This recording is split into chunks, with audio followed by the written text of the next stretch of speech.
وبركاته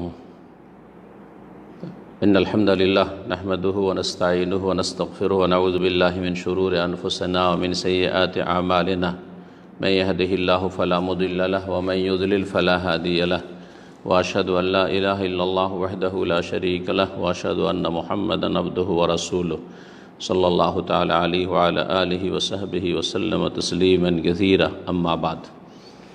সম্মানিত শ্রোতা দর্শক মণ্ডলী, আল্লাহ রাব্বুল আলামিনের প্রশংসা এবং প্রিয় রসুল সাল্লাল্লাহু আলাইহি ওয়াসাল্লামের উপর সালাত ও সালামের পর জুমাবার মসজিদুল হারাম মক্কাতুল মুকাররমায় যে খুতবা প্রদান করা হয়েছে পহিলা শাবান 1443 হিজরি মোতাবেক 4 মার্চ 2022, খুতবার বিষয়বস্তু নবী করিম সাল্লাল্লাহু আলাইহি ওয়াসাল্লামের কতিপয় নির্দেশাবলী বা দিক নির্দেশনা। খতিব ছিলেন সম্মানিত শেখ ডক্টর ফয়সাল বিন জামিল গাজাওয়ি হাফিজাহুল্লাহ তাআলা। আল্লাহ রাব্বুল আলামিনের প্রশংসা এবং রাসূলুল্লাহ সাল্লাল্লাহু আলাইহি ওয়াসাল্লাম তার সাহাবায়ে কেরাম পরিবার পরিজনের প্রতি সালাত ও সালামের পরে বলছেন যে নবী করিম সাল্লাল্লাহু আলাইহি ওয়াসাল্লামের অত্যন্ত গুরুত্বপূর্ণ কিছু দিক নির্দেশনা রয়েছে, যেগুলি হচ্ছে দ্বীন ইসলামের মৌলিক নীতিমালা, যা জীবনের প্রতিটি ক্ষেত্রকে শামিল, যার মাধ্যমে একজন মুসলিম দ্বীন ইসলামের সঠিক পথ, যেটি আল্লাহ রাব্বুল আলামিনের পক্ষ থেকে বিশুদ্ধ মানহাজ, তা ভালোভাবে জানতে পারবে এবং সে অনুযায়ী জীবনযাপন করতে পারবে। যেই মতাদর্শ বা যেই বিধান আল্লাহ রাব্বুল আলামিন মানব জাতি থেকে চেয়েছেন, তা থেকে কোনো রকমের বিভ্রান্তির শিকার হবে না, আর এর মাধ্যমে নিজের ধ্যান ধারণাকে সঠিক পথে পরিচালিত করবে, নিজের চিন্তা চেতনাকে ভুল ত্রুটি মুক্ত করবে এবং যাবতীয় সমস্যার সমাধান লাভ করবে। তাই আসুন আল্লাহ রাব্বুল আলামিন আমাকে আপনাদের সকলকে যেন সঠিক পথ দেখান, সঠিক পথের পথিক করেন। নবী করিম সাল্লাল্লাহু আলাইহি ওয়াসাল্লামের আমরা এখানে পেশ করি, যার মাধ্যমে আমরা নিজের জীবনকে আলোকিত করব এবং হেদায়েতের পথে অবিচল থাকব। বলছেন সম্মানিত খতিব, হে আল্লাহর বান্দারা, ইসলামে প্রতিটি মানদণ্ড ঠিক থাকবে। জীবনের একটি দিক আর একটি দিকের ওপর বিস্তার লাভ করবেন না, প্রাধান্য পাবে না, সবগুলি দিক ঠিক থাকবে। দৃষ্টান্ত স্বরূপ দেখুন, সালমান ফারসি রাদিয়াল্লাহু তাআলা আনহু তার বন্ধু আবু দারদা রাদিয়াল্লাহু তাআলা আনহুর বাড়িতে দেখা সাক্ষাতে গেলেন, গিয়ে তাকে কিছু উপদেশ দিলেন, যে উপদেশগুলি জীবনে চলার পথে অত্যন্ত উপকারী। আর তিনি বললেন, ইন্না লিনাফসিকা আলাইকা হাক্কান, মনে রেখো যে তোমার শরীরেরও হক রয়েছে, তোমার জীবনের একটা হক তোমার উপর রয়েছে। ওয়ালি রাব্বিকা আলাইকা হাক্কান, তোমার রবের সৃষ্টিকর্তার তোমার উপর অধিকার রয়েছে। ওয়ালি দাইফিকা আলাইকা হাক্কান, তোমার অতিথি মেহমান তারও তোমার উপর অধিকার রয়েছে। ওয়া ইন্না লি আহলিকা আলাইকা হাক্কান, আর তোমার পরিবারের তোমার প্রতি হক রয়েছে, স্ত্রী ছেলে মেয়েদের হক রয়েছে তোমার উপর। ফাআতে কুল্লাযী হাক্কিন হাক্কাহ, সুতরাং প্রত্যেক পাওনাদারকে, হকদারকে তার হক প্রদান করো। নবী করিম সাল্লাল্লাহু আলাইহি ওয়াসাল্লাম যখন এই ঘটনা জানতে পারলেন, তখন তিনি সালমান ফারসি রাদিয়াল্লাহু তাআলা আনহু যে কথাগুলি বলেছিলেন সেগুলির বিশুদ্ধতার ঘোষণা করলেন। এ কথা বলি, সাদাকা সালমান, আবু দারদা সালমান ফারসি তোমাকে সঠিক কথা বলেছে। নবী সাল্লাল্লাহু আলাইহি ওয়াসাল্লাম তার সত্যায়ন করলেন। কারণ এগুলি এমন মূল্যবান দিক নির্দেশনা ছিল যাতে মানুষের নিজ দায়িত্ব এবং অন্যদের অধিকার দুটো সমন্বয় করা হয়েছে।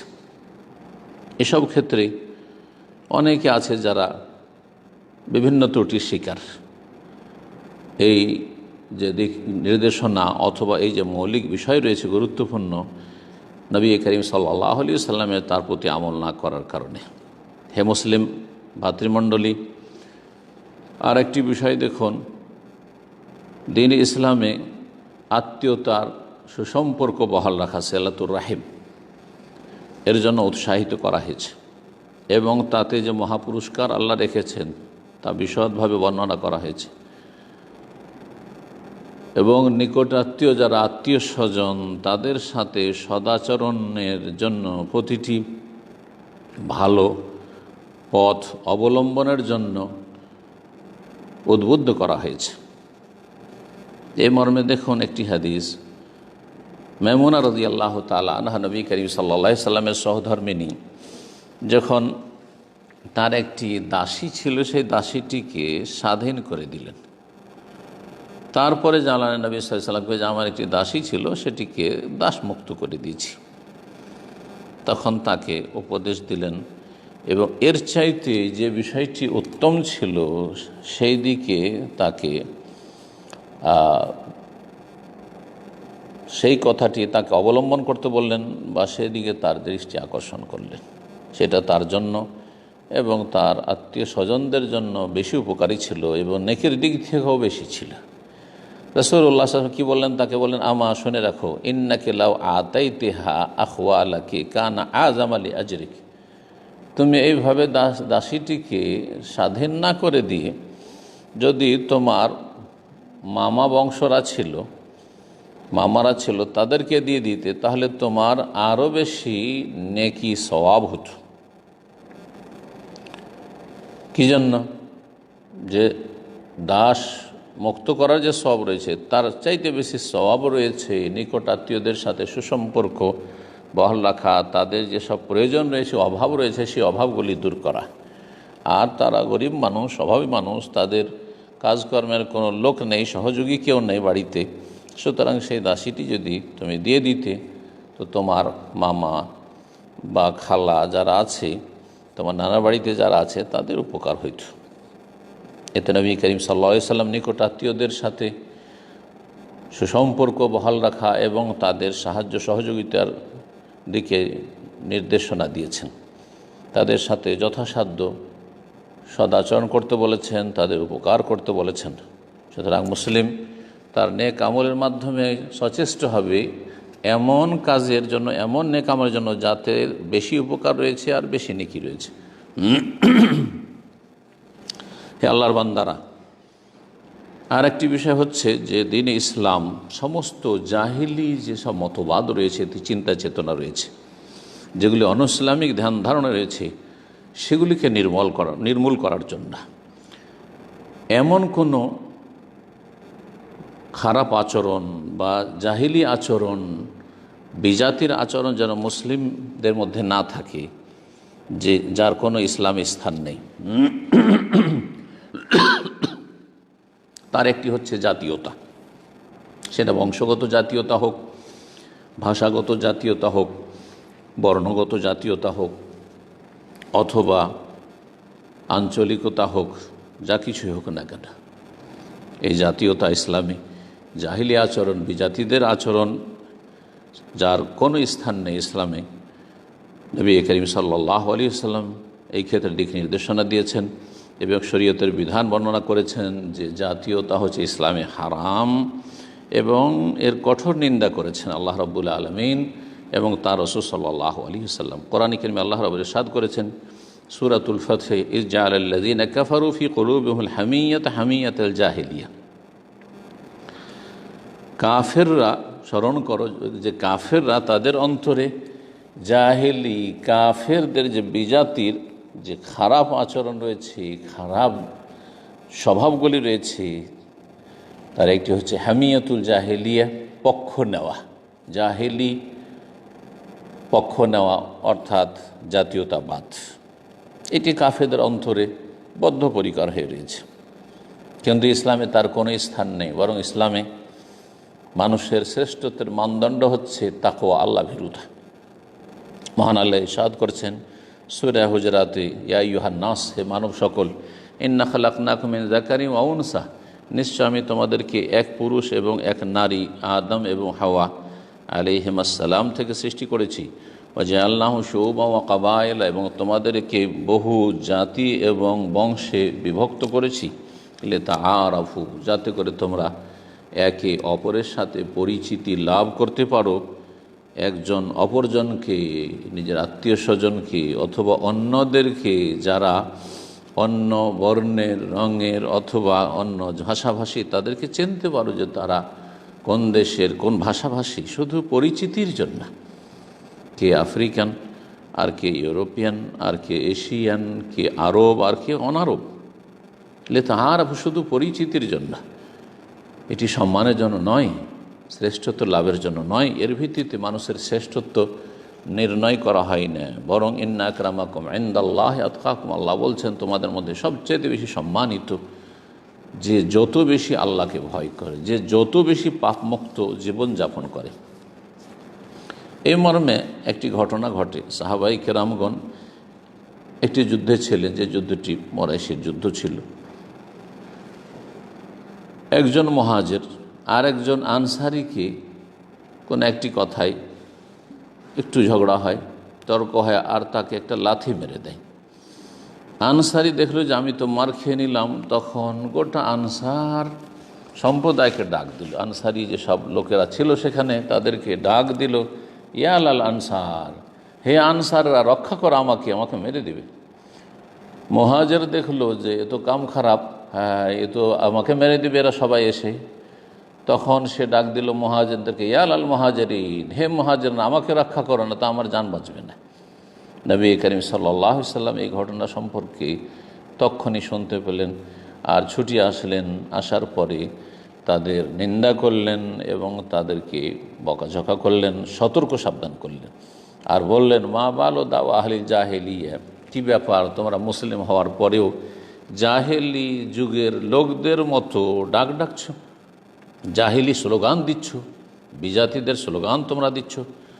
মা কাল, তারপরে বললেন, মা শানহুম, কী হয়েছে, ঘটনা কি? বলা হলো তাকে যে ব্যাপারটা এরকম, একজন মুহাজির আর একজন আনসারিকে একটা লাথি মেরে দিয়েছে, যার ফলে আনসারি নিজেকে রক্ষার জন্য বা প্রতিশোধ নেওয়ার জন্য আনসারিদেরকে ডাক দেওয়া শুরু করেছে। মুহাজির দেখলো যে আমাকে তো মেরে ফেলবে, তখন সে মুহাজিরদের ডাক দেওয়া শুরু করেছে। নবী সাল্লাল্লাহু আলাইহি সাল্লাম বলে, দাউহা, ছেড়ে দাও, ফাইন্নাহা খাবিসা, অন্য রিওয়ায়াতে ফাইন্নাহা মুনতিনা, সহিহ বুখারীতে রয়েছে, ছেড়ে দাও, এইরকম বিজাতির স্লোগান, কাফেরদের স্লোগান দিও না, কারণ এটি হচ্ছে বড়ই নোংরা কথা, বড় পচা কথা, সড়া কথা। কারণ বড়ই জঘন্য বিষয় হচ্ছে যে মানুষ নিজের বংশ নিয়ে আর বংশীয় মর্যাদা নিয়ে গৌরব করবে নিজের মুসলিম ভাইয়ের ওপর, এবং অন্যকে এই বংশীয় মর্যাদার ভিত্তিতে তুচ্ছতাচ্ছিল্য করবে। হে মুসলিমগণ, আরেকটি বিষয়ে নবী সাল্লাল্লাহু আলাইহি ওয়াসাল্লাম দিক নির্দেশনা, তা হচ্ছে যে কোনো মানুষের ইজ্জত আবরু ইসলামে সুরক্ষিত করা হয়েছে এবং সুরক্ষিত রাখার জন্য আহ্বান করা হয়েছে। এ মানুষের ইজ্জত আবরু, মান সম্মানের ওপর আক্রমণ করা হারাম করা হয়েছে।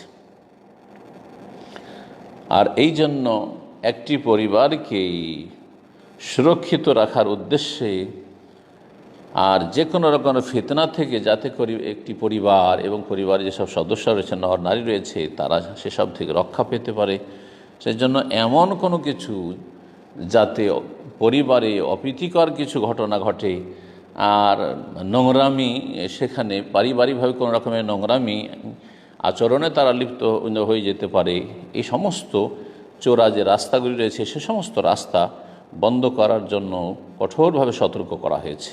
তার মধ্যে একটি দিক হচ্ছে যে কোনো বেগানা, নন মাহরাম, আর আপনি মাহরাম নন এমন মহিলার সাথে নির্জন বাস বা নির্জনে কথা বলা। এই মর্মে রাসূলুল্লাহ সাল্লাল্লাহু আলাইহি সাল্লামের মূল্যবান দিক নির্দেশনা বলছেন, লা ইয়াখলুয়ান্না রাজুলুম বিইমরাআতিন ইল্লা মা'যি মাহরাম, কোনো একজন পুরুষ অপর কোনো বেগানা মহিলার সাথে যেন নির্জনতা অবলম্বন না করে, একা একা দেখা সাক্ষাৎ না করে। তবে যদি মাহরামের সাথে হয়, স্বামীর সাথে রয়েছে অথবা বাবার সাথে রয়েছে, ভাইয়ের সাথে রয়েছে, সাবালক কোনো পুরুষ ব্যক্তির সাথে রয়েছে, আর সেখানে অন্য আরেকজন কোনো পুরুষ রয়েছে, তাহলে সেখানে কোনো ফিতনার আশঙ্কা নেই, সেখানে মান সম্মান হানি হবে এই রকমের সম্ভাবনা খুব কম।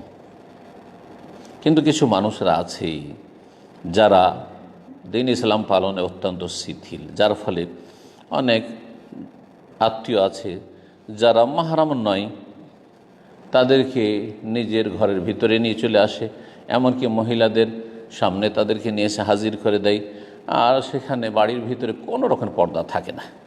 বাইরে গেলে অনেকে বোরকা পরে, কিন্তু বাড়ির মধ্যে তাদের কোনো পর্দা নেই। অথচ নবী করিম সাল্লাল্লাহু আলাইহি ওয়াসাল্লাম এই মর্মে শক্ত দিক নির্দেশনা দিয়েছেন। বলেছেন রাসূলুল্লাহ সাল্লাল্লাহু আলাইহি ওয়াসাল্লাম, ইয়াকুম আদ-দুখুল আলা নিসা, সাবধান তোমরা মহিলাদের কাছে যাবে না। হে পুরুষরা, তোমরা মহিলাদের মজলিসে, মহিলারা যেখানে বসে আছে বা আছে, একজন হোক অথবা একাধিক মহিলা হোক, সেখানে যাবে না, সেটা ফিতনার কারণ হতে পারে।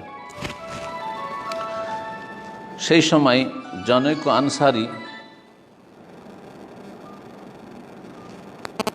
আনসারি ব্যক্তি জিজ্ঞেস করলো রাসূলুল্লাহ সাল্লাল্লাহু আলাইহি সাল্লামকে, আফারা আয়াতাল হাম্মা ইয়া রাসূলুল্লাহ, আচ্ছা বলুন তো দেবর সম্পর্কে কি বলবেন, বলুন তো। কাল আল হামু আল মৌত, দেবর হচ্ছে মৃত্যু। দেবর কাকে বলা হয় আপনারা নিশ্চয়ই জানেন, স্বামীর ভাই। ছোট ভাইকে সাধারণত আমরা দেবর বলে থাকি, দেবর হোক অথবা ভাসুর হোক, ছোট ভাই হোক অথবা বড় ভাই হোক। এমনকি আরবি ভাষাতে এই হামু শব্দটি আরও ব্যাপক অর্থপূর্ণ।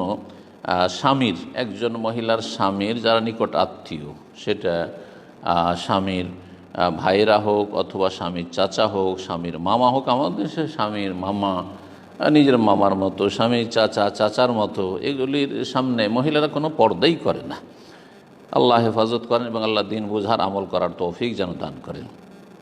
নবী করিম সাল্লাল্লাহু আলাইহি ওয়াসাল্লাম স্বামীর নিকট আত্মীয়, স্বামীর চাচা, স্বামীর মামা, স্বামীর ভাইরা, এদেরকে হামু বলেছেন, জি, এবং তাদেরকে মৃত্যুর সাথে তুলনা করেছেন। যেমন কোনো মানুষ মরতে চায় না, জানে প্রাণে যথাসাধ্য চেষ্টা করে বেঁচে থাকার জন্য, নিজের জীবন রক্ষার জন্য, ঠিক তেমনই এই রকমের স্বামীর নিকট আত্মীয়দের থেকে অনেক দূরে থাকবে, যার কারণ এগুলিতে ফিতনার সম্ভাবনা বেশি রয়েছে। এইরকমই নিজের দুলহাভাই অথবা স্বামীর দুলহাভাই, এগুলি বড়ই ফিতনার কারণ। আল্লাহ রাব্বুল আলামিন হেফাজত করে। হে আল্লাহর বান্দারা, আর একটি বিষয় হচ্ছে যেই ক্ষেত্রে নবী সাল্লাল্লাহু আলাইহি সাল্লামের মূল্যবান দিক নির্দেশনা রয়েছে, তা হচ্ছে সন্দেহের কথা কাজ থেকে বেঁচে থাকা, সন্দেহের জায়গা থেকে বেঁচে থাকা, হারাম থেকে বাঁচার ক্ষেত্রে অধিক সতর্কতা অবলম্বন করা, এটি দিনের অত্যন্ত একটি গুরুত্বপূর্ণ বিষয়। এ মর্মে রাসূলুল্লাহ সাল্লাল্লাহু আলাইহি ওয়াসাল্লাম বলেন, দা মা ইয়ারিবুক ইলা মা লা ইয়ারিবুক, যাতে তোমার সন্দেহ হয় সেটা ছেড়ে দাও, আর যাতে তোমার কোনো সন্দেহ নাই সেটা করো। উকবা বিন হারিসা রাদিয়াল্লাহু তাআলা আনহু বিয়ে করলেন একজন মহিলাকে, আর বিয়ের পরে তারা দাম্পত্য জীবন কাটাচ্ছে। এই সময় জনৈক মহিলা আসলো, আসার পরে বলল যে, আমি তো তোমাদের দুইজনকে দুধ পান করিয়েছি। সেই মহিলা দাবি করলো যে, উকবা, তোমাকে আমি দুধ পান করিয়েছি, আর তুমি যাকে বিয়ে করেছো তাকেও দুধ পান করিয়েছি, সুতরাং তোমরা ভাই বোন, তো তোমাদের এই বিয়ে কীভাবে তোমরা এই বিয়ে করেছো? তাদের জানা ছিল না। তখন উকবা রাদিয়াল্লাহু তাআলা আনহু তার স্ত্রীর যে পরিবার রয়েছে, বাপ মা রয়েছে, তাদেরকে জিজ্ঞাসা করলেন এই ঘটনা সম্পর্কে, যে আসলে কি এই মহিলা আমার স্ত্রীকে দুধ পান করেছে বা আপনাদের মেয়েকে দুধ পান করিয়েছে? তারা বলছে যে এ সম্পর্কে আমাদের কোনো কিছু জানে না, আমাদের তো কোনো কথা মনে নেই, জানাও নেই। নবী করিম সাল্লাল্লাহু আলাইহি ওয়াসাল্লামের কাছে আসেন উকবা রাদিয়াল্লাহু তাআলা আনহু জিজ্ঞাসার জন্য মাসলার ক্ষেত্রে।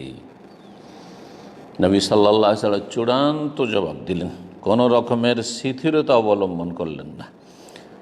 সেই সময় বলছে, ইয়া রাসূলুল্লাহ, একজন মহিলা বলছে, দুজন কোনো সাক্ষ্যও নেই, সে বলছে যে আমি দুধ পান করিয়েছি, তো কি করে বিশ্বাস করব?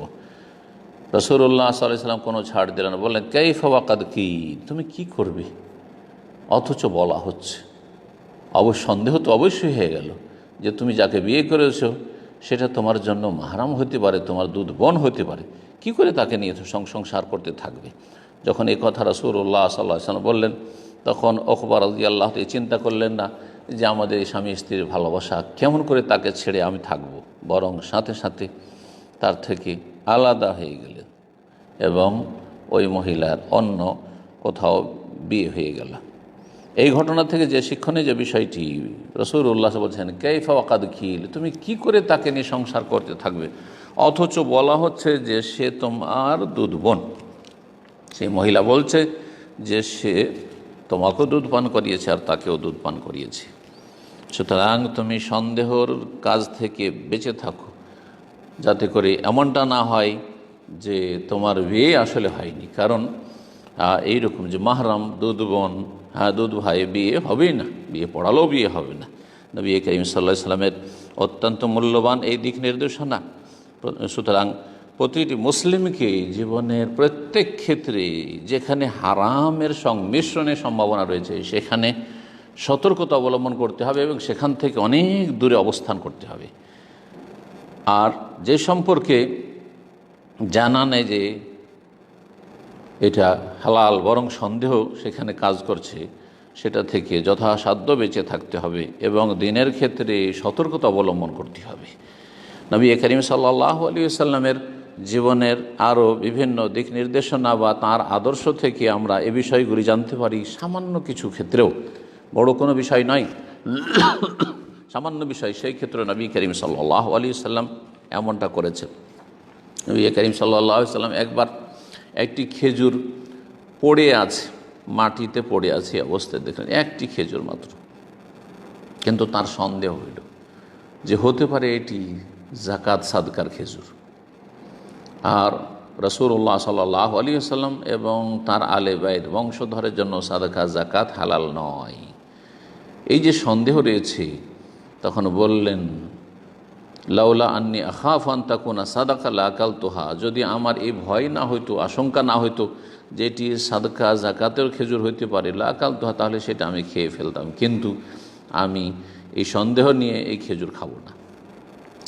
হে আল্লাহর বান্দারা, আরেকটি বিষয় দিনের, যেই ক্ষেত্রে রাসূলুল্লাহ সাল্লাল্লাহু আলাইহি ওয়াসাল্লামের মূল্যবান দিক নির্দেশনা রয়েছে, তা হচ্ছে যে শরীয়তের একটি চূড়ান্ত সিদ্ধান্ত যে প্রত্যেক মানুষকে তার কর্মের প্রতিদান দেওয়া হবে, ভালো করলে ভালো দেওয়া হবে আর মন্দ করলে মন্দের সে অনুযায়ী শাস্তি দেওয়া হবে। কেউ কারো শাস্তি ভোগ করবে না, কেউ কারো বোঝা উঠাবে না, এবং একজনের হিসাব আরেকজনকে দিতে হবে, নিজের হিসাবে নিজেকে দিতে হবে, যদিও সে নিকট আত্মীয় হোক না কেন। এই মর্মে একটি ঘটনা, আবু রিমসা তার বাবার সাথে নবী করিম সাল্লাল্লাহু আলাইহি ওয়াসাল্লামের কাছে গেলেন। একবার আবু রিমসা নবী সাল্লাল্লাহু আলাইহি ওয়াসাল্লামের কাছে গেলেন তার বাবার সাথে। নবী করিম সাল্লাল্লাহু আলাইহি ওয়াসাল্লাম তার বাবাকে জিজ্ঞাসা করলেন, ইবনু কাহাজা, এটা তোমার ছেলে? কালা, তখন তিনি বললেন, ই ওয়ারাব্বিল কাবা, আমি কাবার রবের কসম করে বলছি, আল্লাহর কসম, কাবার রবের কসম, এটা অবশ্যই আমার ছেলে। কাল হাক্কান, সত্যি এটা তোমার ছেলে? কাল আশহাদু বিহি, আমি সাক্ষী দিচ্ছি যে এটা আমার ছেলে। আবু রিমসা এই কথা শুনে বলছেন, আবু রিমসা বলছেন, ফাতাবাসসামা রাসূলুল্লাহ সাল্লাল্লাহু আলাইহি ওয়াসাল্লাম, রাসূলুল্লাহ সাল্লাল্লাহু আলাইহি ওয়াসাল্লাম আমার আব্বার কথা শুনে মুচকি হাসি দিলেন। কারণ আমার আব্বার সাথে যে আমার শারীরিক গঠনের একটা মিল আছে, এই বিষয়টি দেখে এবং আমার আব্বা যে কসম করে বলছে যে এটা আমার ছেলে, এই কথা শুনে রাসূলুল্লাহ সাল্লাল্লাহু আলাইহি ওয়াসাল্লাম হাসলেন একটু। রাসূলুল্লাহ সাল্লাল্লাহু আলাইহি ওয়াসাল্লাম এই কথা কেন জিজ্ঞাসা করলেন? আর নবী সাল্লাল্লাহু আলাইহি ওয়াসাল্লাম দুইবার করে কেন জিজ্ঞাসা করছেন, তুমি কি সত্যি বলছো যে তোমার ছেলে এটা? কেন জিজ্ঞাসা করছেন? এই জিজ্ঞাসার মাধ্যমে, এই কথোপকথনের মাধ্যমে নবী করিম সাল্লাল্লাহু আলাইহি ওয়াসাল্লাম একটি বিষয়কে স্পষ্ট করতে চাইছেন।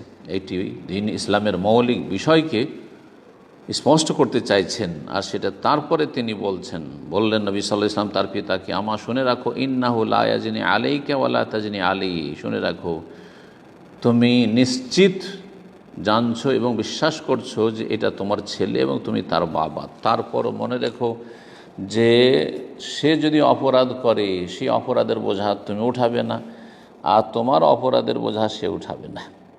তারপর রাসূলুল্লাহ সাল্লাল্লাহু আলাইহি ওয়াসাল্লাম কোরআন কারীমের আয়াত পাঠ করলে, যেটি কোরআন কারীমের কয়েক জায়গায় রয়েছে, ওয়ালা তাজিরু ওয়াজিরাতুন উযরা উখরা, কোনো ব্যক্তি অপর ব্যক্তির বোঝা বহন করবে না। হে ভাতৃমণ্ডলী, দ্বীন ইসলামের আর একটি মৌলিক বিষয় হচ্ছে যে উপদেশ যখন দেবেন, যাকে উপদেশ দেবেন তার সাথে মায়া ভরে উপদেশ দেবেন, মায়া মমতার সাথে উপদেশ দেবেন। নবী করিম সাল্লাল্লাহু আলাইহি ওয়াসাল্লাম তার সাহাবায়ে কেরামদেরকে দিক নির্দেশনা দেওয়ার ক্ষেত্রে আর তাদের উপদেশ দেওয়ার ক্ষেত্রে কোনো রকমের ত্রুটি রাখতেন না। রাসূলুল্লাহ সাল্লাল্লাহু আলাইহি ওয়াসাল্লাম একবার দেখছেন যে একজন সাহাবীর হাতে স্বর্ণের একটি আংটি রয়েছে, স্বর্ণের আংটি পড়ে আছে। তার হয়তো জানা ছিল না যে স্বর্ণের আংটি হারাম করা হয়েছে পুরুষের জন্য। নবী করিম সাল্লাল্লাহু আলাইহি ওয়াসাল্লাম সরাসরি তার হাতের আঙ্গুল থেকে আংটিটিকে বের করে নিয়ে ছুঁড়ে ফেলে দিলেন, যাতে করে এই হারাম কাজে তার লিপ্ত হওয়া তার ক্ষতি সাধন না করে ঈমান আমলের। সে কাবিরা গুনাহে যেন লিপ্ত না থাকে। অন্যায়ের যে প্রতিবাদের 3টি স্তর রয়েছে তার মধ্যে একটি বল প্রয়োগ করা, আর বল প্রয়োগ করা হয়েছে যে কারো হাত থেকে একটি হারাম কিছু আছে সেটাকে খুলে ফেলে দেওয়া, সেটাই করলেন রাসূলুল্লাহ সাল্লাল্লাহু আলাইহি ওয়াসাল্লাম। আর তারপরে বললেন যে শোনো, ইয়ামেদু আহাদুকুম ইলা জামরাতিন মিন নার ফায়াজআলু ফি ইয়াদিহি, তোমাদের কেউ এমন আছে যে আগুনের একটা টুকরো নেবে, আগুনের একটা অংশ নেবে আর সেটাকে নিজের হাতে রাখবে স্বেচ্ছায়। এমন কোনো ব্যক্তি আছে? হতভাগা, কেউ করবে না যে নিজের হাতে স্বেচ্ছায় আগুন হাতে নেবে আর নিজের হাতকে জ্বালিয়ে দেবে। ফাকিল, আর এই যে তুমি হারাম আংটি রেখেছো, স্বর্ণের আংটি হাতে রেখেছো পুরুষ মানুষ, যেন এটা তুমি জাহান্নামের আগুন হাতে নিয়ে আছো, হাতে পড়ে আছো। রাসূলুল্লাহ সাল্লাল্লাহু আলাইহি ওয়াসাল্লাম চলে গেলেন সেখান থেকে। ওই ব্যক্তির সাথী সঙ্গী যারা ছিল বা আশেপাশে তারা ছিল, তারা বলল যে ঠিক আছে, নবী সাল্লাল্লাহু আলাইহি ওয়াসাল্লাম পুরুষদের জন্য আংটি হারাম এই কথা বললেন, আর এটা বলার জন্য বা এই হারাম থেকে সতর্ক করার জন্য সেটা খুলে ফেলে দিলেন, কিন্তু তোমার আংটিটা তুমি উঠিয়ে নাও, ফেলে কেন রাখবে? আর তারপরে সেটা দ্বারা তুমি উপকৃত হবে, তোমার স্ত্রী বা তোমার ঘরে যেসব মহিলারা মেয়েরা আছে তারা পড়বে, অথবা সেটা বিক্রি করে দিবে। এন্তাফে বেহি খুদ খাতামাকা অন্তাফে বেহি। তখন সেই সাহাবীর ঈমান দেখেন, সে বলছে ওয়াল্লাহি, আল্লাহর কসম করে, লা ওয়াল্লাহি, এটা হইতেই পারে না, আল্লাহর কসম করেছে, লা আখুযুহু আবাদান, এমন আংটিকে আমি ছুঁইতেই পারি না, নিতেই পারি না। ওয়াকাদ তারাহু রাসূলুল্লাহ সাল্লাল্লাহু আলাইহি ওয়াসাল্লাম, যে আংটিটিকে রাসূলুল্লাহ সাল্লাল্লাহু আলাইহি ওয়াসাল্লামের হাত থেকে করে ছুঁড়ে ফেলেছে। এই হাদিস থেকে বোঝা গেল আর একটি গুরুত্বপূর্ণ বিষয়, যে কোনো ব্যক্তি যদি আপনার হিতাকাঙ্ক্ষী হয় আর আপনাকে উপদেশ দেয়, সেটা কথার মাধ্যমে অথবা কখনো বল প্রয়োগ করে আপনাকে উপদেশ দিতে চায়, আপনার সংশোধন করতে চাই, তাহলে আপনি তাকে আপনার হিতাকাঙ্ক্ষী মনে করবেন, কারণ সে আপনার কল্যাণ চায়। এমনটা না হয় যেটা অধিকাংশ মানুষের ক্ষেত্রে আজকাল হয়ে থাকে। যদি কাউকে আপনি ভুল ধরিয়ে দেন, ভালো উপদেশ দেন, তাহলে আত্ম অহংকার লিপ্ত হয় আর সে প্রতিবাদ করে ফেলে যে তোমার বলার কি অধিকার আছে, এটা আমার ব্যক্তিগত ব্যাপার, আর তারপর তুমি আমার ব্যক্তিগত জীবনের ক্ষেত্রে তুমি কেন হস্তক্ষেপ করবে। জি, এই ধরনের কথা এক শ্রেণীর অসৎ লোকেরা বলে থাকে, যাদের সংখ্যা বেশি। এমনকি ভালো মানুষও অনেক আছে যাদের বাহ্যিক অনেক ভালো গুণ আছে, তারপর তাদের ভুল ধরিয়ে দেন, তারা সেটাকে ভালো দৃষ্টিভঙ্গি থেকে নেয় না। যদি কিছু নাও বলে, ভিতর ভিতর একটা আক্রোশ যেন আর বিদ্বেষ আপনার উপর থাকবে যে আমার সে ভুল ধরল কেন। আল্লাহ রাব্বুল আমাদের সকলকে যেন হেদায়েতের উপর রাখেন এবং এই সমস্ত গুমরাহি থেকে এবং অহংকার থেকে মুক্ত থাকার তৌফিক দান করেন।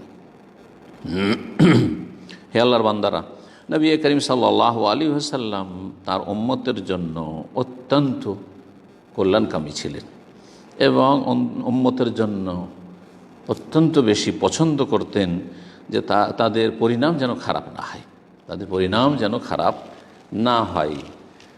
এই জন্য নবী করিম সাল্লাল্লাহু আলাইহি সাল্লাম কোনো ব্যক্তিকে যে কোনো পরিস্থিতিতে নিজের ওপর অথবা নিজের পরিবার পরিজন, স্ত্রী ছেলেমেয়ের ওপর রাগ করে বদদোয়া দিতে নিষেধ করেছেন। নিজের আপনজন প্রিয়জন যাদেরকে ভালোবাসেন, অনেক সময় রাগ করে, আর রাগ বরদাস্ত হয় না, তখন অনেকে বদদোয়া দিয়ে দেয়। পরে যখন রাগ ঠান্ডা হয় তখন নিজেই অনুতপ্ত লজ্জিত হয়, হাই কী করলাম, আমি রাগে আমার স্ত্রীকে বদদোয়া দিয়ে দিলাম, আমার ছেলে মেয়েকে বদদোয়া দিয়ে দিলাম, আমি আমার আপনজন প্রিয়জন আত্মীয় স্বজনদেরকে বদদোয়া দিয়ে দিলাম, এ তো ক্ষতি করে দিলাম। হতে পারে সেই দোয়া বদদোয়া কবুল হয়ে গেছে, তাতে আপনার পরিবার পরিজন ধ্বংস হয়ে গেল, ক্ষতিগ্রস্ত হইল। এ মর্মে রাসূলুল্লাহ সাল্লাল্লাহু আলাইহি সাল্লাম বলেন, লা তাদু আলা আনফুসিকুম, তোমরা নিজেদেরকে বদদোয়া দিও না, অভিশাপ দিও না। ওয়ালা তাদু আলা আউলাদিকুম, তোমাদের ছেলে মেয়েদেরকে বদদোয়া দিও না। ওয়ালা তাদু আলা খাদামিকুম, তোমাদের চাকর দাস দাসীদেরকে বদদোয়া দিও না। ওয়ালা তাদু আলা আমওয়ালিকুম, তোমাদের ধন সম্পদ ধ্বংস হয়ে যাকে এরকম বদদোয়া দিও না।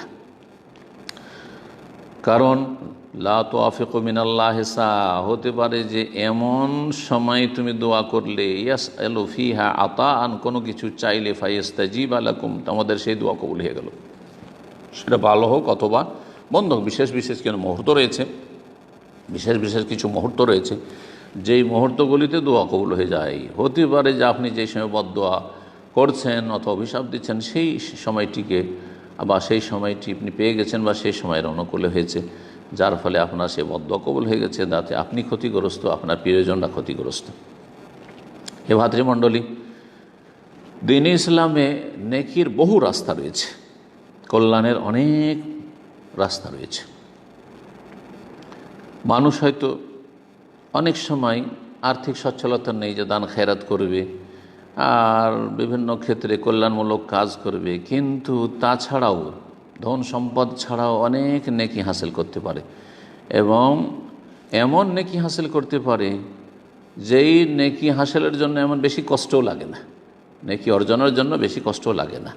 এই মর্মে একটি হাদিস, একজন ব্যক্তি নবী করিম সাল্লাল্লাহু আলাইহি সাল্লামের কাছে আসলো, যার একটি মাত্র বাহন ছিল, উট ছিল, সেটাও মরে গেছে।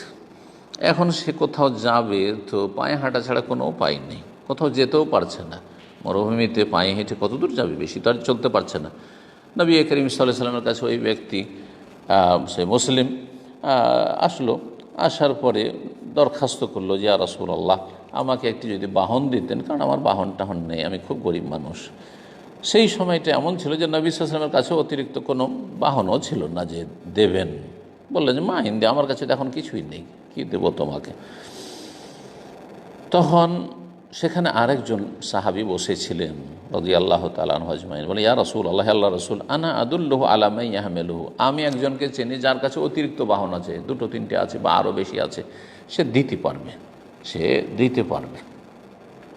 আমার কাছেও নেই, কিন্তু আমি একজনকে চিনি, আমি চিনিয়ে দিতে পারবো।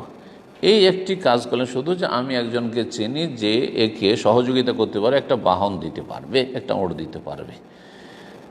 এই কথাই রাসূলুল্লাহ সাল্লাল্লাহু আলাইহি ওয়াসাল্লাম তার অত্যন্ত প্রশংসা করলেন, এবং সেই সময় এই হাদিসটি বলেছেন রাসূলুল্লাহ সাল্লাল্লাহু আলাইহি ওয়াসাল্লাম, মান দাল্লা আলা খাইরিন ফালাহু মিসলু আজরি ফাইলিহি, যেই ব্যক্তি কোনো কল্যাণের রাস্তা দেখিয়ে দিল, সে নিজে বাহন দিতে পারলো না, উট দিতে পারলো না, কিন্তু কেউ উট দিতে পারবে, একটা বাহন দিতে পারবে, এই রাস্তা দেখিয়ে দিল, বাতলিয়ে দিল, ফালাহু মিসলু আজরি ফাইলি, তার জন্য যেই ব্যক্তি দান করবে বা করলো, যেই ব্যক্তি ওই নেকিটি করবে বা করলো, তার সমপরিমাণ নেকি রয়েছে। সুবহানাল্লাহ। এতে বড়ই ফজিলত বর্ণনা করা হয়েছে এমন সব লোকদের, যারা যে কোনো কল্যাণের রাস্তা দেখিয়ে দিল। একজন ভালো কোনো আমল জানতো না, জিকির আজকার জানতো না, সুন্নত তরিকা জানতো না, বিদআত জানতো, তাওহীদ জানতো না, তাদেরকে জানিয়ে দিলেন, বড়ই কল্যাণের কাজ করলেন। একজন বিভিন্ন ফরজ ওয়াজিবে ঘাটতি করতো, তাকে আপনি হেদায়েতের রাস্তা দেখিয়ে দিলেন। বিভিন্ন পাপে জড়িয়ে ছিল, হারাম খেত, হারাম থেকে মুক্ত করার জন্য চেষ্টা করলেন, আর তাকে ভালো রাস্তা দেখিয়ে দিলেন। আপনি যতটা আমল সে সারা জীবন করতে থাকবে, তার এক ভাগ করে পেতে থাকবে। বড়ই ফজিলতের বিষয়। হে ভাতৃমণ্ডলী, শরীয়তের আর একটি বিষয় হচ্ছে লজ্জা করা। লজ্জা করা ইমানের একটি গুরুত্বপূর্ণ শাখা। অল হায়াউ শুবাতুম মিনাল ঈমান, রাসূলুল্লাহ সাল্লাল্লাহু আলাইহি ওয়াসাল্লাম বলেছেন। এই লজ্জা হচ্ছে প্রশংসিত বা প্রশংসনীয় চরিত্র, যার মাধ্যমে একজন মানুষ নিজেকে সুসজ্জিত করে, আর হারাম থেকে বেঁচে থাকতে পারে। যার মধ্যে লজ্জা রয়েছে সে হারাম থেকে, পাপ থেকে, অন্যায় থেকে এবং চরিত্রহীনতা থেকে নিজেকে বাঁচিয়ে রাখবে। লজ্জা মানুষকে উত্তম চরিত্রের দিকে আহ্বান করে। রাসূলুল্লাহ সাল্লাল্লাহু আলাইহি সাল্লাম একবার রাস্তা দিয়ে যাচ্ছিলেন, আনসারি একজন লোক আরেকজনকে, তার ভাইকে দেখলেন যে সে তার ভাইকে লজ্জা সম্পর্কে উপদেশ দিচ্ছে, মানে তার ভাই অত্যন্ত লজ্জাশীল। তখন বড় ভাই ছোট ভাইকে তাকে বলছে যে তুমি এত কেন লজ্জা করো, এইরকম লজ্জা করলে কাজ হয়, যেন তাকে এই রকমের লজ্জাশীল হতে নিষেধ করছেন তাকে, আর এই লজ্জা তার জন্য ক্ষতির কারণ হবে, এই কথা বলতে চাইছেন ওই বড় ভাই। তখন নবী করিম সাল্লাল্লাহু আলাইহি সাল্লাম ওই বড় ভাইকে বললেন, দাহু, তোমার ছোট ভাইকে ছেড়ে দাও, লজ্জাশীলই থাকতে দাও। ফাইনাল হায়া মিনাল ঈমান, কারণ লজ্জা করা ঈমানের অংশ, ঈমানের অঙ্গ। হে আল্লাহর বান্দারা, আরেকটি গুরুত্বপূর্ণ বিষয় রয়েছে যেটা আমাদের ব্রেনে সব সময় থাকা উচিত, আমাদের মনে মগজে সবসময় যেন সেই কথাটি থাকে বদ্ধপরিকর হয়ে, তা হচ্ছে নবী করিম সাল্লাল্লাহু আলাইহি সাল্লামের চরিত্র ছিল আল কোরআনের বাস্তবায়ন। কানা খুলুকুহু সাল্লাল্লাহু আল কোরআন, মা আয়েশা রাদিয়াল্লাহু তাআলা আনহা বলেছেন। সুতরাং কোরআনে কারীমে যে আদেশ রয়েছে, নিষেধ রয়েছে, সেটাই ছিল রাসূলুল্লাহ সাল্লাল্লাহু আলাইহি সাল্লামের স্বভাবগত বিষয়, সেটি ছিল রাসূলুল্লাহ সাল্লাল্লাহু আলাইহি সাল্লামের উত্তম চরিত্র। এর চাইতে উত্তম চরিত্র আর পৃথিবীতে হতে পারে না, কোরআনে কারীমের জীবনের প্রতিটি ক্ষেত্রে বাস্তবায়ন করা। সুতরাং আমাদের জন্য উচিত হবে জীবনের প্রতিটি ক্ষেত্রে রাসূলুল্লাহ সাল্লাল্লাহু আলাইহি সাল্লামের অনুসরণ করা, রাসূলুল্লাহ সাল্লাল্লাহু আলাইহি সাল্লাম যেসব দিক নির্দেশনা দিয়েছেন সেগুলির বাস্তবায়ন করা, যাতে করে আমরা দ্বীন-ই ইসলামের রঙে রঞ্জিত করতে পারি আমাদের জীবনকে, আমাদের জীবনটিকে দ্বীন-ই ইসলামের রঙে রঞ্জিত করতে পারি। যে দ্বীন ইসলাম আল্লাহ রাব্বুল আলামিন মানব জাতির জন্য মনোনীত করেছেন, ওয়ারাদিতু লাকুমুল ইসলাম দীনা, যে দ্বীন ইসলামের মাধ্যমে আমাদের ইহকাল পরকালের সার্বিক সৌভাগ্য হাসিল আমরা করতে পারবো, কল্যাণ হাসিল করতে পারবো। আল্লাহ যেন আমাদের সকলকে তৌফিক দান করেন। হে মুসলিমগণ, আরেকটি গুরুত্বপূর্ণ বিষয় হচ্ছে যে আল্লাহ রাব্বুল আলামিনের প্রতি আস্থা ভরসা রাখা ফরজ। কিন্তু আস্থা ভরসার মানে এই নয় যে সতর্কতার জন্য যেসব উপায় উপকরণ রয়েছে, মাধ্যম রয়েছে, সেগুলি অবলম্বন করব না, বরং আল্লাহর প্রতি আস্থা, এটি অন্তরের বিষয়ে আস্থা ভরসাও রাখব, তাওয়াক্কুল রাখব, এবং তার সাথে সাথে আমরা আমাদের যতটা আল্লাহ ক্ষমতা দিয়েছেন সেই ক্ষমতার ভালো প্রয়োগ করব, আমরা সে মাধ্যমগুলি গ্রহণ করব সতর্ক, সাবধান বা সুরক্ষিত থাকার জন্য। বড়ই অজ্ঞতার শামিল যদি কোনো ব্যক্তি দাবি করে যে আল্লাহ ভরসা, আর কোনো রকমের কোনো মাধ্যম গ্রহণ করলো না, অসুস্থ হয়েছে আল্লাহ ভরসা, কোনো রকমের ওষুধ খাবে না, চিকিৎসা করবে না, রাস্তাঘাটে চলাফেরা করে, অসতর্ক চলাফেরা করে, আল্লাহ ভরসা, দিন দুনিয়ার ক্ষেত্রে কোনো রকমের মাধ্যম গ্রহণ করবেন, আল্লাহ ভরসা বলে বাড়িতে যদি বসে থাকে, রুজি রোজগার না করে, কোথা থেকে রুজি আসবে? এটি বড়ই অজ্ঞতা। যেমন আল্লাহর প্রতি ভরসা থাকতে হবে, তেমনি যেসব মাধ্যমগুলি রয়েছে বৈধ মাধ্যম, সেসব মাধ্যম অবশ্যই গ্রহণ করতে হবে, না হলে সেই ব্যক্তি দ্বীন ইসলাম সম্পর্কে মূর্খ। জি, শুধুমাত্র মাধ্যমের উপর ভরসা করা এটিও অজ্ঞতা, আর শুধু আল্লাহ ভরসার দাবি করা আর কর্মহীনতা, এটিও বড় অজ্ঞতা।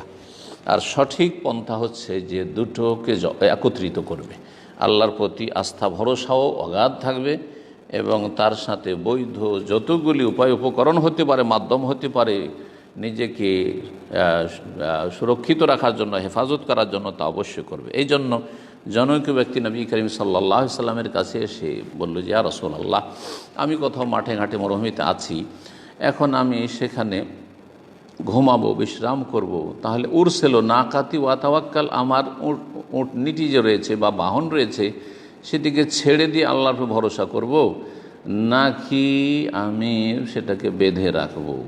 আমি আল্লাহর প্রতি ভরসা, তার মানে আল্লাহ ভরসা, আল্লাহ হেফাজত করবে আমার উটের, আমার বাহনের, এ বলে কি আমি শুয়ে যাব? কোনটা করব?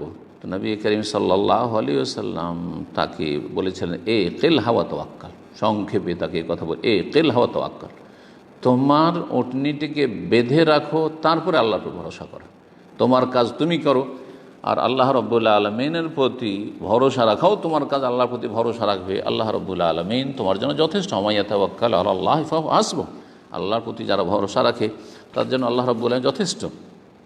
হে মানব সকল, আল্লাহ সম্পর্কে সুধারণ রাখতে হবে, এটি শরীয়তের একটি গুরুত্বপূর্ণ বিষয়। এটি হচ্ছে সত্যিকার যে মুমিন তার বৈশিষ্ট্য, গুরুত্বপূর্ণ বৈশিষ্ট্য। আল্লাহ রাব্বুল আলামিনের কাছে কল্যাণের আশা করবে, আল্লাহর অনুগ্রহের জীবনের প্রতিটি ক্ষেত্রে আশাবাদী হবে এবং নিজের জীবনের সমস্ত কিছু আল্লাহ রাব্বুল আলামিনের ওপর ছেড়ে দেবে, আল্লাহ রাব্বুল আলামিনের হাওয়ালা করবে, কিন্তু নিজের কর্ম করি। কিন্তু এর বিপরীত কোনো ব্যক্তি যদি আল্লাহ সম্পর্কে সুধারণা না রেখে আল্লাহর রহমত থেকে নৈরাশ হয়ে যায়, তাহলে মানুষের সেখানে ভালো কোনো আশাই আর থাকে না, আশার যে প্রদীপ রয়েছে সেটি নিভিয়ে যায়। আর যার ফলে সবসময় দুশ্চিন্তা জীবনযাপন করে আর উদ্বেগ সৃষ্টি হয় মানব জীবনে। আর তারপরে তখন বিভিন্ন রকমের অলৌকিক লক্ষণের পিছনে ছুটে। রাসূলুল্লাহ সাল্লাল্লাহু আলাইহি ওয়াসাল্লাম একবার এক ব্যক্তি অসুস্থ ছিল, তাকে দেখতে গেলেন আর গিয়ে বললেন, লা বাসা তাহুরুন ইনশাআল্লাহ, কোনো চিন্তা নেই, কোনো দোষ নেই, তাহুরুন ইনশাআল্লাহ, পাক পবিত্র হবে। তুমি পাক পবিত্র হবে অর্থ হচ্ছে তুমি তোমার এই জ্বরের মাধ্যমে, অসুখের মাধ্যমে, তোমার বালা মুসিবত যে রয়েছে, কষ্ট রয়েছে, এর মাধ্যমে তোমার গুনাহ খাতা থেকে পাক পবিত্র হয়ে যাবে, একটি অর্থ। আরেকটি হচ্ছে যে ইনশাআল্লাহ, আল্লাহর কাছে আশা রাখো যে তুমি ভালো হয়ে যাবে, তোমার রোগের আরোগ্য হবে। তো এর সঠিক অর্থ এটি যে তার এই যে জ্বর ছিল, তার শরীরে জ্বর ছিল, সে জ্বর তাকে পাক পবিত্র করে দেবে, তার গুনাহ থেকে পরিষ্কার পরিচ্ছন্ন করে দেবে, এইটি হচ্ছে বেশি সঠিক অর্থ। কিন্তু সেই ব্যক্তি নিরাশ হয়ে গিয়েছিল, এত জ্বর ছিল তার উপর যে সেই ব্যক্তি সে আশা হারিয়ে ফেলেছিল, অধৈর্য হয়ে পড়েছিল। নবী করিম সাল্লাল্লাহু আলাইহি ওয়াসাল্লাম এই কথা শুনে তার মনে সান্ত্বনা হলো না যে আলহামদুলিল্লাহ, যাক জ্বর হয়েছে হয়েছে, কষ্ট হচ্ছে আমার, কিন্তু আল্লাহ আমার গুনাহ খাতা মাফ করবেন, আমার মর্যাদা উঁচা করবেন, আমার অনেক নেকি হবে, এটার ওপরে ভরসা না করে সে অধৈর্য, নিজে যে অধৈর্য সে কথা প্রকাশ করল। বলে, খাল্লা, এটা কেমন কথা, বল হম্মা তাফুর, আমার শরীরে জ্বর মনে হচ্ছে টকবক করে ফুটছে, গরম পানির মতো টকবক করে যেন ফুটছে, আমি বুড়ো মানুষ, বরদাস্ত করতে পারছি না, মনে হচ্ছে আমাকে কবরে পৌঁছে দেবে, এখনই আমি মরে যাব। এই ধরনের কথাবার্তা সে বলে ফেলল। রাসূলুল্লাহ সাল্লাল্লাহু আলাইহি সাল্লামের দিক নির্দেশনা সে সাদরে গ্রহণ করল না, বরং সে আল্লাহ রাব্বুল আলামিনের রহমত থেকে, কল্যাণ থেকে সে নৈরাশ হওয়া প্রকাশ করল। তখন নবী করিম সাল্লাল্লাহু আলাইহি ওয়াসাল্লাম বললেন যে ফান্নাম এযান, যদি তাই হয় তাহলে তুমি যেটা ভাবছো সেটাই হয়তো, তুমি যেটা ভাবছো সেটাই হয়তো, কিন্তু আল্লাহ সম্পর্কে সবসময় সুধারণা রাখতে হবে, এই কথাই নবী সাল্লাল্লাহু আলাইহি ওয়াসাল্লাম তাকে শেখাতে চেয়েছেন। কিন্তু সেই ব্যক্তি তা করল না, যার ফলে সে ক্ষতিগ্রস্ত হল, সেই ব্যক্তি ক্ষতিগ্রস্ত হল। জি, হে ভাতৃমণ্ডলী, প্রতিটি মুসলিমের জন্য উচিত হবে যথাসাধ্য যে কোনো কল্যাণের কাজে প্রতিযোগিতার জন্য সর্বাত্মক চেষ্টা করা এবং নফল এবাদত বন্দেগীতে বেশি বেশি অংশ নেওয়া, ফরজের হেফাজতের পরে। আগে ফরজ ঠিক রেখে তারপরে যত সুন্নত নফল মুস্তাহাব রয়েছে সেগুলিতে যথাসাধ্য প্রতিযোগিতার চেষ্টা করা।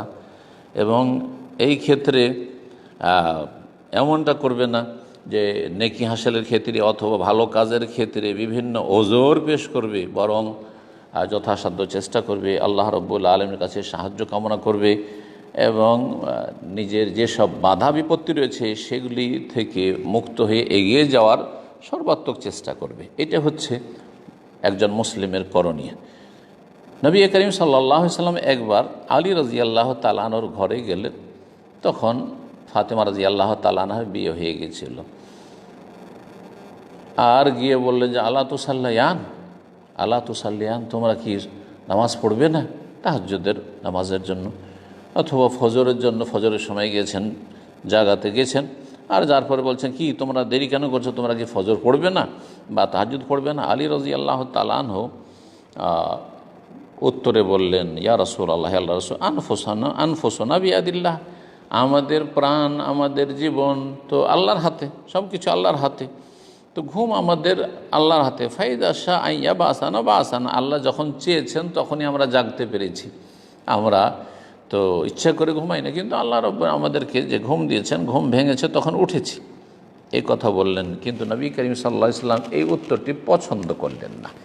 সাথে সাথে ফিরে আসলেন, নিজের রানে হাত মারলেন এবং বললেন, ওয়াকান আল ইনসানু আকসারা শাইইন জাদালা। কোরআন কারীমের একটি আয়াতের অংশ যেটি পাঠ করলেন, ওয়াকান আল ইনসানু আকসারা শাইইন জাদালা। অধিকাংশ মানুষের স্বভাব হচ্ছে তর্ক বিতর্ক করা, প্রতি উত্তর করা। নবী করিম সাল্লাল্লাহু আলাইহি ওয়াসাল্লাম ভালো কাজে শুধু উৎসাহিতই করেননি, বরং নিজে ভালো কাজে সর্বাত্মক চেষ্টা করেছেন, প্রতিযোগিতা করেছেন যে কোনো ভালো কাজের ক্ষেত্রে। নবী করিম সাল্লাল্লাহু আলাইহি ওয়াসাল্লাম রাতের অধিকাংশ সময় তাহাজ্জুদ পড়তেন, এত কঠোর পরিশ্রম করে তাহাজ্জুদ পড়তেন যে নবী সাল্লাল্লাহু আলাইহি ওয়াসাল্লামের পাগুলি ফেটে যেত, ফুলে যেত। দুই রকমের হাদিস রয়েছে। মা আয়েশা রাদিয়াল্লাহু তাআলা আনহা বলেন, লিমা তাসনাউ হাযা ইয়া রাসূলুল্লাহ ওয়া কাদ গাফারাল্লাহু লাকা মা তাকাদ্দামা মিন যামবিকা ওয়া মা তাআখার। আপনি এমন কেন করছেন, এত কঠোর পরিশ্রম করে কেন তাহাজ্জুদ পড়ছেন? পাগুলি ফুলে যাচ্ছে, পাগুলি ফেটে যাচ্ছে দীর্ঘ সময় কিয়াম করার জন্য, দাঁড়িয়ে থাকার জন্য। নবী করিম সাল্লাল্লাহু কথা বললেন যে তাহলে বাদ দিয়ে কথা বললেন, বলেন আফালা ওহিব্বু আন আকুনা আবদান শাকুরা। আমি কি এটা পছন্দ করি না যে আল্লাহর বেশি বেশি শুকরগুজার বান্দা হব? আল্লাহ রাব্বুল যত বেশি সম্মানিত করেন তত বেশি আল্লাহ রাব্বুল শুকরিয়া করা উচিত। এই কথাই শিখিয়েছেন রাসূলুল্লাহ সাল্লাল্লাহু আলাইহি ওয়াসাল্লাম। ওসামা বিন যায়েদ রাদিয়াল্লাহু তাআলা আনহু রাসূলুল্লাহ সাল্লাল্লাহু আলাইহি ওয়াসাল্লাম জিজ্ঞাসা করলেন যে, ইয়া রাসূলুল্লাহ, আপনি এই শাবান মাসে এত বেশি কেন সিয়াম পালন করছেন, রোজা রাখছেন? লামা আরাকা তাসুমু শাহরা মিনাশ শুহুরি মা তাসুমু ফি মিন শাবান। শাবান মাসে যত বেশি আপনি নফল রোজা রাখছেন, সিয়াম পালন করছেন, এত বেশি তো অন্য কোনো মাসে রোজা রাখেন না। তখন উত্তরে নবী সাল্লাল্লাহু আলাইহি ওয়াসাল্লাম বলেছিলেন, যাকা শাহরুন বা যালিকা শাহরুন, এটি এমন একটি মাস, ইয়াগফুলুন নাসু আনহু বাইনা রজব ওয়া রমাদান। রজব এবং রমজান মাসের মাঝখানে রমজান চলে আসে, রমজানে তো গোটা মাস রোজা রাখবো, সিয়াম পালন করব, সুতরাং এই মাসটাতে মানুষ একটু শিথিল হয়ে যায়, অবহেলা করে, নফল আর রাখবো না হয়তো, এমনটা করে গাফিলতির সময় এটি। আর আমি চাই না যে গাফিলতির সময় আমি নিজে গাফিল থাকি, বরং আমি আরও সক্রিয় হয়ে যাই। এটি একটি কারণ এই মাসে আমার বেশি বেশি রোজা রাখার, সিয়াম পালনের। আর আরেকটি কারণ হচ্ছে ওয়াহুয়া শাহরুন তুরফাউ ফীহিল আমালু ইলা রাব্বিল আলামিন। এটি এমন একটি মাস যেই মাসে রব্বুল আলমিনের সামনে আমলগুলি পেশ করা হয়। ফা ওহিব্বা ইউরফা আমালি ওয়ানা সাইম। সুতরাং আমি পছন্দ করি যে আমার সিয়াম অবস্থায় যাতে করে আমার আমলগুলি রব্বুল আলমিনের কাছে পেশ করা হয়। সর্বশেষ যে বিষয়টি, হে আল্লাহর বান্দারা, আমাদেরকে সবসময় মনে রাখতে হবে যে দুনিয়া একেবারে তুচ্ছ এবং দুনিয়া আমার হাতে, আপনার হাতে এক মুহূর্তের জন্য নেই, এক্ষুনি শেষ হয়ে যেতে পারে। আল্লাহ রাব্বুল আলামিন কোরআন কারীমে ইরশাদ করেছেন, আমাল হায়াতুদ দুনিয়া ইল্লা মাতাউল গুরুর। পার্থিব জীবন হচ্ছে প্রতারণার সামগ্রী। জি, এই দুনিয়া আজ এখন আছে, কিছুক্ষণের মধ্যে হয়তো নেই, শেষ হয়ে গেছে। হয় আপনি চলে যাবেন দুনিয়া থেকে, না হয় দুনিয়ার যে ভোগবিলাসের সামগ্রী রয়েছে সেগুলি আপনাকে ছেড়ে বিদায় নেবে। এতে ধোঁকায় পড়ার কোনো সুযোগ নেই। ওমর ইবনে খাত্তাব রাদিয়াল্লাহু তাআলা আনহু নবী করিম সাল্লাল্লাহু আলাইহি ওয়াসাল্লামকে একবার দেখলেন যে তিনি খালি চাটায়, বিছানাবিহীন খালি চাটায় পাটিতে শুয়েছিলেন, যেখানে চাটায়ের দাগ হয়ে গেছে নবী করিম সাল্লাল্লাহু আলাইহি ওয়াসাল্লামের মোবারক পিঠে। দেখে ওমর রাদিয়াল্লাহু তাআলা আনহু কেঁদে দিলেন আর বললেন যে মা ইউবকি। নবী সাল্লাল্লাহু আলাইহি ওয়াসাল্লাম তখন বললেন যে মা ইউবকি, কী ব্যাপার ওমর, তুমি কান্না কেন করছো? ফাকুলতু ইয়া রাসূলুল্লাহ। তখন ওমর রাদিয়াল্লাহু তাআলা, হে আল্লাহর রাসূল, ইন্না কিসরা ওয়া কায়সার ফীমা হুমা ফী। এই পারস্য দেশের রাজা কিসরা আর রোম সম্রাট কায়সার, ফীমা হুমা ফী, এরা এত পাপে ডুবে আছে, এত অন্যায় করছে, এত জুলম অত্যাচার করছে, এত বড় কুফরিতে তারা লিপ্ত রয়েছে। একজন অগ্নিপূজক রাজা আর একজন হচ্ছে খ্রিস্টান রাজা। তাদের পাপের জীবন, পাপে ভরা জীবন। ওয়ান্তা রসুল্লাহ, আর আপনি আল্লাহ রসুল, শ্রেষ্ঠ রসুল, কিন্তু আপনি এত কষ্ট করছেন আর তারা এত ভোগবিলাসের জীবনযাপন করছে, এত ভোগবিলাসের জীবনযাপন করছে। নবী করিম সাল্লাল্লাহু আলাইহি ওয়াসাল্লাম সাথে সাথে ওমর রাদিয়াল্লাহু তাআলা আনহুকে বললেন যে তুমি কি দুনিয়ার প্রতারণায় পড়েছ? সাবধান ওমর, দুনিয়ার এই যে সামগ্রী, এই সামগ্রী ধ্বংসশীল। এ দুনিয়া আখিরাতের যে স্থায়ী নিয়ামত রয়েছে এবং পরিপূর্ণ নিয়ামত রয়েছে আল্লাহর নেক বান্দা মুমিনদের জন্য, তার সাথে তার কোনো তুলনা চলে না। রাসূলুল্লাহ সাল্লাল্লাহু আলাইহি ওয়াসাল্লাম সেই সময় ওমর রাদিয়াল্লাহু তাআলা আনহুকে বলেছেন, আমা তারজান তাকুন লাহুমুদ দুনিয়া ওয়া লানা ফিল আখিরা, হে ওমর তুমি কি পছন্দ করো না, তুমি কি এতে সন্তুষ্ট না যে এইসব কাফেরদের জন্য, এইসব দুনিয়ার শাসকদের জন্য দুনিয়া দেওয়া হয়েছে আর আমাদেরকে আখেরাত দেওয়া হবে। যেসব শাসক কুফরি জীবনযাপন করছে তাদের জন্য শুধু দুনিয়া রয়েছে, আখেরাতে ওমা লাহুম ফিল আখিরাতি মিন খালাক, আখেরাতে তাদের জন্য কিছুই নেই। আর আমাদের জন্য আখেরাত পরকাল রয়েছে, তোমার জন্য আখেরাত রয়েছে, এটাকে তুমি পছন্দ করো না, এটাকে মেনে নিতে পারো না? অবশ্যই। হে মুসলিমগণ, এই ছিল নবী করিম সাল্লাল্লাহু আলাইহি সাল্লামের বেশ কিছু দিক নির্দেশনা। নবী সাল্লাল্লাহু আলাইহি সাল্লামের বহু দিক নির্দেশনা রয়েছে, তার সামান্য কিছু ঝলক। আল্লাহ রাব্বুল আলামিন আমাদেরকে নবী সাল্লাল্লাহু আলাইহি সাল্লামের সমস্ত দিক নির্দেশনা এবং নবী সাল্লাল্লাহু আলাইহি সাল্লামের জীবনের যতগুলি দিক রয়েছে, দ্বীন ইসলামের যতগুলি বিধিবিধান রয়েছে, সবগুলি আমাদেরকে যথাযথ পালনের জন্য তৌফিক দান করেন এবং আমাদেরকে ইসলামী জীবন পূর্ণভাবে গড়ার জন্য তৌফিক দান করেন। ওয়া সাল্লাল্লাহু আলা নবিয়িনা মুহাম্মদ ওয়া আলা আলিহি ওয়া সাহবিহি আজমাইন।